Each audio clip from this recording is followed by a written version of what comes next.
21/3/2025 રોજ રાત્રિના સમયે આણંદ મહાનગરપાલિકા હસ્તકના રૂપાપુરા ખાતે આવેલ નગરપાલિકાના ઢોર ડબ્બાના મુખ્ય દરવાજાનો નકુચો તોડી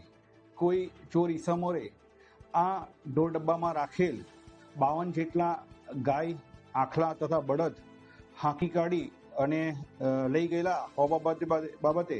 જયેશકુમાર રમેશભાઈ પટેલ ઢોર પાર્ટીના નિયંત્રણ અધિકારીએ ફરિયાદ આપતા આણંદ ટાઉન પોલીસ સ્ટેશનમાં આ બાબતે ગુનો રજીસ્ટર કરવામાં આવેલો. આણંદ ટાઉનના પીઆઈ વીડી ઝાલા તથા પીએસઆઈ ડોડિયાએ આ ગુનો ડિટેક્ટ કરવા માટે ઇલેક્ટ્રોનિક સર્વેલન્સ તથા સીસીટીવી કેમેરાના ફૂટેજ તેમજ હ્યુમન રિસોર્સિસનો ઉપયોગ કરી આ ગુનામાં સંડોવાયેલા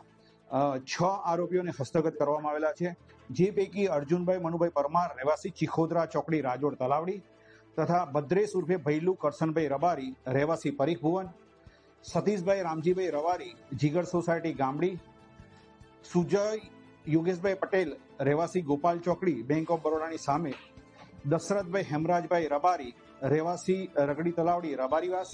તથા દશરથભાઈ ચરણભાઈ રબારી રહેવાસી આણંદ ગણેશ ચોકડી નાઓની આ ગુનાના કામે ધરપકડ કરવામાં આવેલી છે. આ તમામ આરોપીઓને ઇન્ટ્રોગેશન કરતા હકીકત એવી જણાવેલ છે કે આણંદ મહાનગરપાલિકાના ઢોર પાર્ટીના નિયંત્રણ અધિકારીના હસ્તકમાં તારીખ 1/3/2025 થી તારીખ 20/3/2025 સુધી અલગ અલગ રીતે આ ઢોર ડબ્બામાં પૂરવામાં આવેલ ઢોરને ત્યાંથી પરત મેળવવા હોય તો મહાનગરપાલિકામાં 2500 રૂપિયાનો ફાઇન આપ્યા બાદ મુક્ત થતા હોય છે. તો આ 6 આરોપીઓ પૈકીના અર્જુનભાઈની 1 ગાય, ભદ્રેશભાઈની 1 ગાય, સુજય તથા દશરથ હેમરાજ, દશરથ ચરણ તમામની ગાયો અંદર હોવાથી પૈસા ના આપવા પડે તે માટે પોતાની ગાયો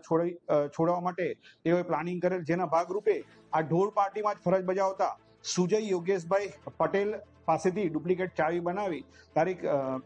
21/3/2025 રાત્રિના સમયે આ ડુપ્લિકેટ તાળું તોડી અને તેમાંથી આ ઢોર પાર્ટીની જાન બહાર આ ઢોરને હાંકી કાઢેલ હોવાની હકીકત જણાવેલ છે.